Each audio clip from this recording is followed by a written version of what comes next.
Definisi bagi evolusi bermaksud perkembangan atau pertumbuhan yang berlaku secara beransur-ansur atau perlahan.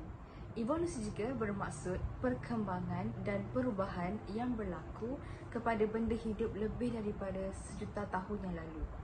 Terdapat 6 jenis medium yang digunakan untuk menyampaikan maklumat, iaitu suara, grafik, teks, muzik, animasi dan juga video. Pada zaman prasejarah manusia, mereka berhubung menggunakan ukiran dan simbol-simbol di batu dan juga dinding-dinding di gua.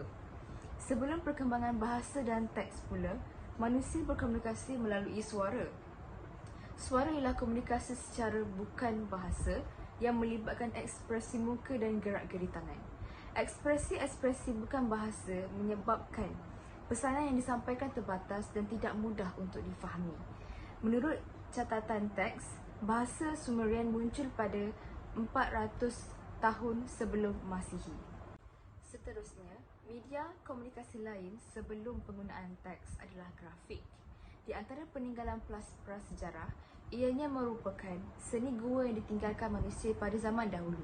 Contohnya, Gua Niah dan juga Gua Tambun.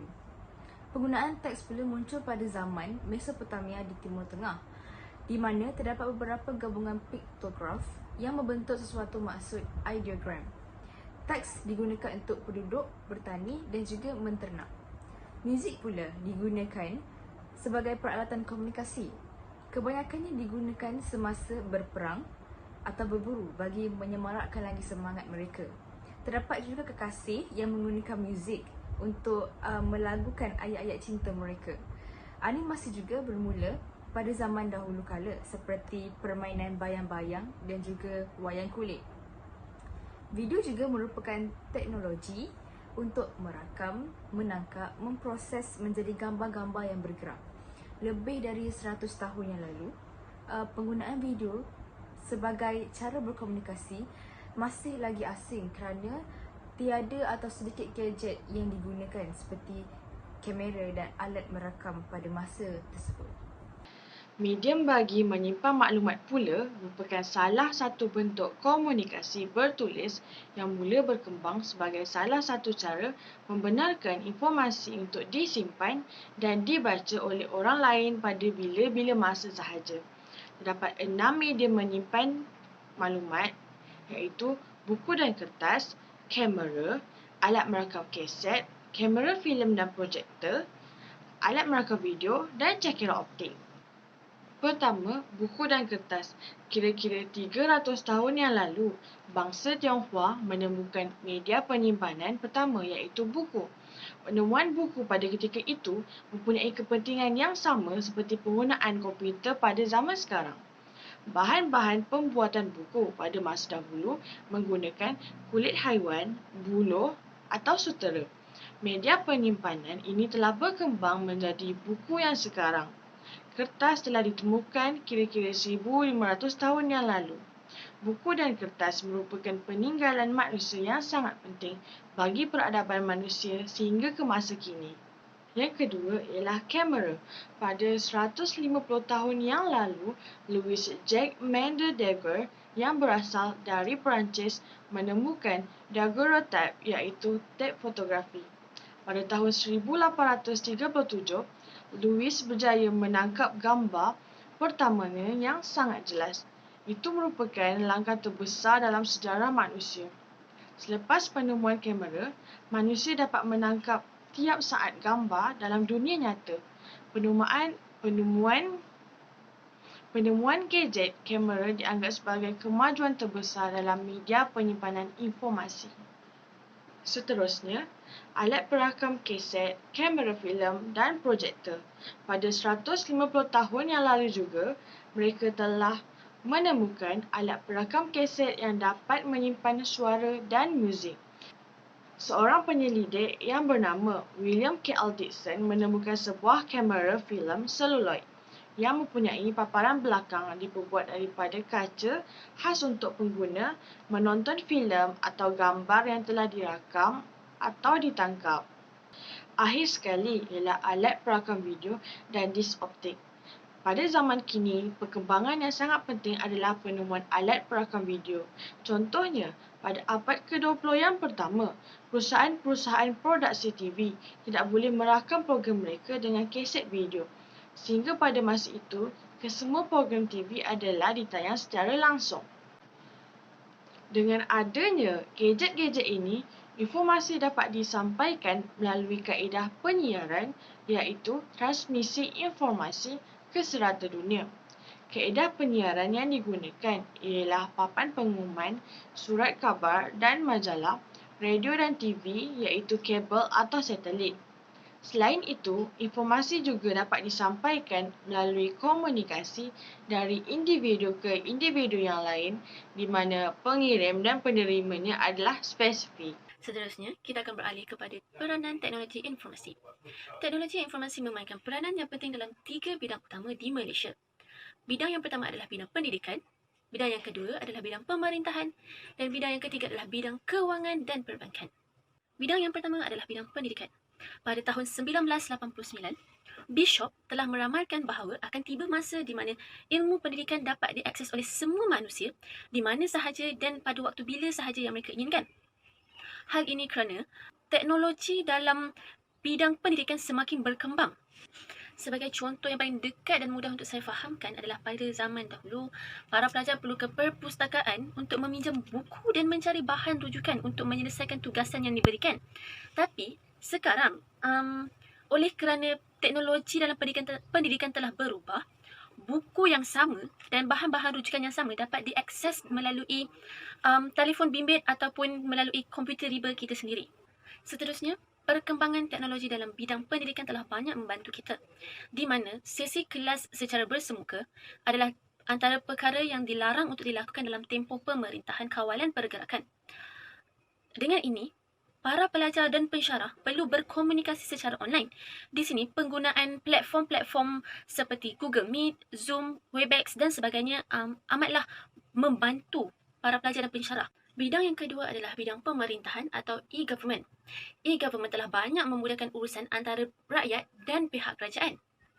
Dengan adanya teknologi dalam sistem pemerintahan, rakyat dapat mengakses laman web dan mendapatkan informasi terkini mengenai sesuatu perkara.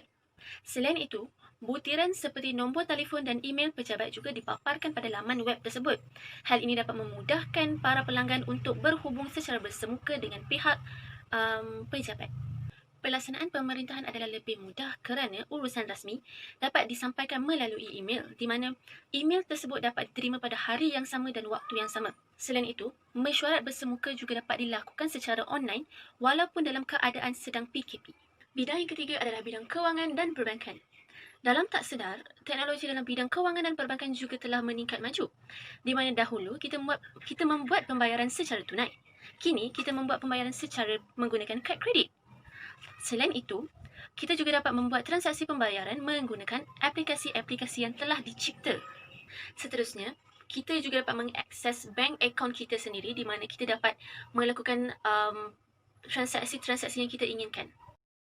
Seterusnya kita akan lihat pengaruh teknologi maklumat ataupun teknologi informasi kepada individu, masyarakat ataupun negara Malaysia khususnya yang mana pada hari ini kian pesat membangun seiring dengan negara-negara lain.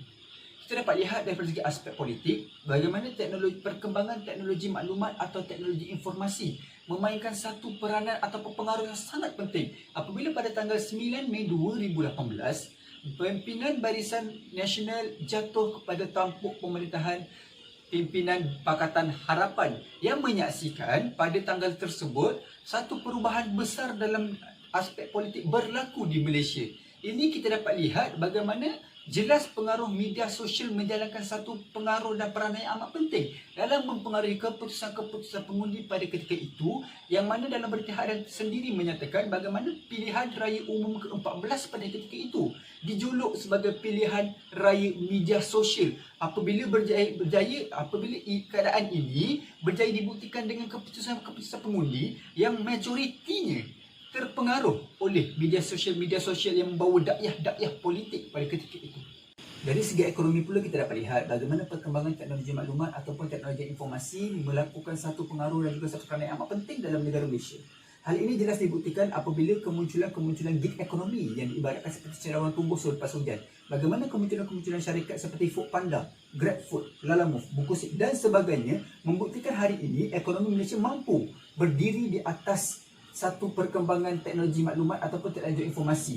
Hal ini juga dibuktikan dan disokong pula dengan kemunculan perkhidmatan atas talian. Bagaimana yang pada satu masa dahulu urusan niaga ini dilakukan secara konservatif di mana pelanggan ataupun pembeli perlu datang ke kedai dan melakukan urusan pembelian secara manual ataupun bersemuka.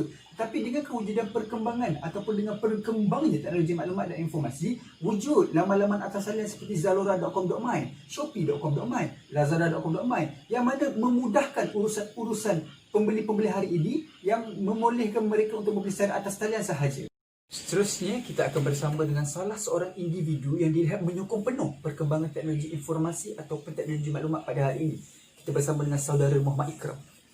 Jadi saudara Ikram, apa pendapat anda tentang perkembangan teknologi informasi ataupun teknologi maklumat ini, khususnya dari segi sosial? Baiklah, yang paling penting dalam teknologi maklumat di Malaysia, kita dapat lihat dalam konsep pendidikan, kita telah memuat naik pembelajaran atas talian yang memfokuskan bagaimana semua pelajar mampu memiliki akses internet untuk meneruskan pembelajaran. Itu yang pertama. Kedua, dalam aspek kesihatan, kita nilai Majlis Keselamatan Negara telah bekerjasama dengan negara luar untuk memastikan hubungan berkaitan kesihatan dapat dipertingkatkan melalui perkongsian teknologi, perkongsian pakar hanya dengan menggunakan teknologi maklumat. Oh, begitu. Jadi dari pihak anda bersetuju penuhlah jika anda kata 10 tahun akan datang, kegiatan-kegiatan ekonomi ataupun kegiatan semasa yang kita lakukan pada hari ini disandarkan pada teknologi sahaja semata-mata ataupun perlu ada interaksi di antara teknologi dan manusia? Sepatutnya kita perlu pastikan semua pihak ni perlu bekerjasama antara satu sama lain, melibatkan teknologi maklumat dan juga manusia. Sebab kalau tak ada manusia, teknologi maklumat tidak akan bergerak ke hadapan. Jadi kebergantungan antara satu sama lain amat penting untuk meningkatkan kemajuan Malaysia dalam teknologi maklumat. Baik saudara Ikram, terima kasih atas jawapan anda. Sama-sama. Sebagai konklusi, perkembangan teknologi khususnya dalam teknologi maklumat telah banyak berkembang maju. Jika dahulu, teknologi ini banyak dipandang serong oleh masyarakat kita kerana mereka telah banyak didedahkan dengan kesan-kesan negatif daripada penggunaan teknologi, kini masyarakat dunia semakin terbuka dan menerima teknologi-teknologi baharu yang diperkenalkan kepada mereka. Sebagaimana pada zaman dahulu, penggunaan asap sebagai penghantar mesej telah berubah kepada penggunaan fax, telefon dan internet, kita dapat lihat evolusi telah berlaku ini telah memajukan sesebuah negara itu sendiri. Walau bagaimanapun, kebergantungan terhadap sesuatu teknologi itu pasti akan mencapai limitasi ia tersendiri.